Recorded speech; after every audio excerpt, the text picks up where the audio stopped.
많은 사람들이 율법주의에 대해 비판합니다. 그런데 율법주의가 뭔지 모르고 율법주의를 비난하는 사람들이 있습니다.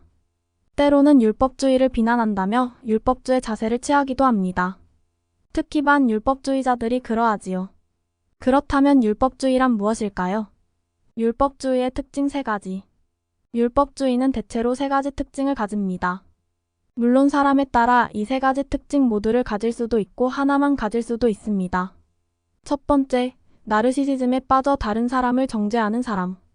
첫째로 율법주의의 함정에 빠진 첫 번째 사람은 자기는 옳다고 생각하며 다른 사람을 정죄합니다. 자기 자신의 연약함, 자신의 죄성을 기억하지 못하는 사람들이 보통 이런 함정에 많이 빠집니다. 율법주의자들은 은연중에 나는 하는데 왜 너는 안 해? 라는 뉘앙스를 줍니다.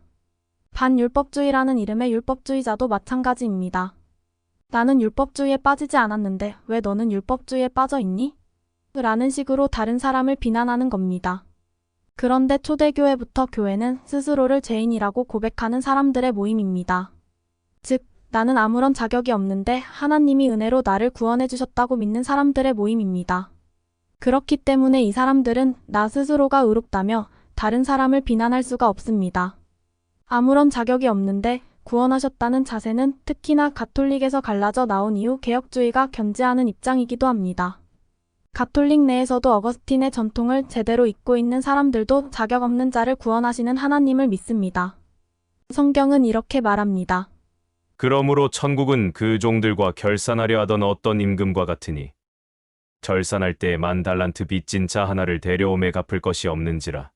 주인이 명하여 그 몸과 아내와 자식들과 모든 소유를 다 팔아 갚게 하라 하니 그 종이 엎드려 절하며 이르되 내게 참으소서 다 갚으리이다 하거늘 그 종의 주인이 불쌍히 여겨 놓아보내며 그 빚을 탕감하여 주었더니 그 종이 나가서 자기에게 100데나리온 빚진 동료 한 사람을 만나 붙들어 목을 잡고 이르되 빚을 갚으라 하매 그 동료가 엎드려 간구하여 이르되 나에게 참아 주소서 갚으리이다 하되 허락하지 아니하고 이에 가서 그가 빚을 갚도록 옥에 가두거늘 그 동료들이 그것을 보고 몹시 딱하게 여겨 주인에게 가서 그 일을 다 알리니 이에 주인이 그를 불러다가 말하되 악한 종아 내가 빌기에 내가 내 빚을 전부 탕감하여 주었거늘 내가 너를 불쌍히 여김과 같이 너도 내 동료를 불쌍히 여김이 마땅하지 아니하냐 하고 주인이 노하여 그 빚을 다 갚도록 그를 옥졸들에게 넘기니라.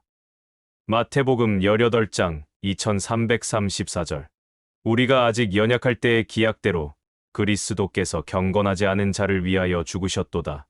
의인을 위하여 죽는 자가 쉽지 않고 선인을 위하여 용감히 죽는 자가 혹 있거니와 우리가 아직 죄인 되었을 때에 그리스도께서 우리를 위하여 죽으심으로 하나님께서 우리에 대한 자기의 사랑을 확증하셨느니라. 로마서 5장 68절.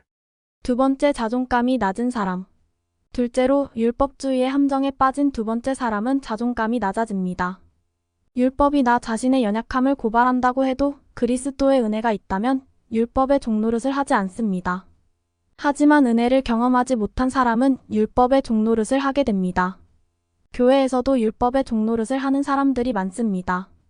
자기가 잘하지 못한 것에 대해 자책하고 또 자책하는 사람들이 바로 이런 사람들입니다. 내 행위가 나 자신의 자존감을 만드는 사람들입니다. 빙보다 두인과 해빙이 이 사람들의 자존감을 결정합니다. 부자가 되어야, 실수하지 않아야 스스로 괜찮은 사람이라고 느끼는 것입니다. 이 사람들은 나 자신을 그대로 받아들일 수 없습니다. 하지만 복음은 이 사람들이 스스로를 그 자체 그대로 사랑받는 존재라는 사실을 깨닫게 해줍니다. 세 번째, 행위 자체를 신성시하는 사람.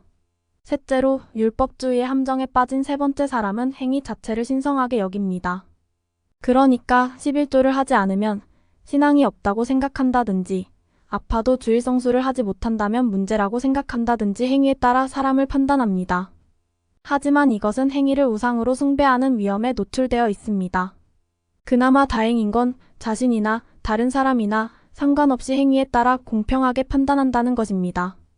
물론 여러 경우에 우리는 공평하게 기준을 지켜야 합니다. 교사라면 동일한 기준으로 점수를 주어야지. 어떤 학생은 25개 중 하나 틀렸는데도 B를 주고 다른 학생은 25개 중 5개 맞았는데 어를 준다면 그건 문제가 됩니다. 하지만 신앙에 있어서는 조금 다르게 생각해야 합니다. 물론 주일 성수나 11조, 그리고 봉사 등을 집사 직분을 주거나 장로 직분을 줄 때 기준으로 삼을 수 있습니다. 하지만 우리가 사용하는 외적 기준은 사람의 내면을 알 수 없기에 차선으로 선택된 기준이지 하나님의 기준인 것은 아닙니다. 그렇기에 이러한 외적 기준으로 누군가를 정죄한다면 문제가 됩니다. 정리하며 이렇게 율법주의의 특징 3가지를 살펴보았습니다. 나 스스로 율법주의에 빠지지 않았는지 돌아보며 더 복음을 알고 주님의 은혜를 누릴 수 있기를 소망합니다. 감사합니다.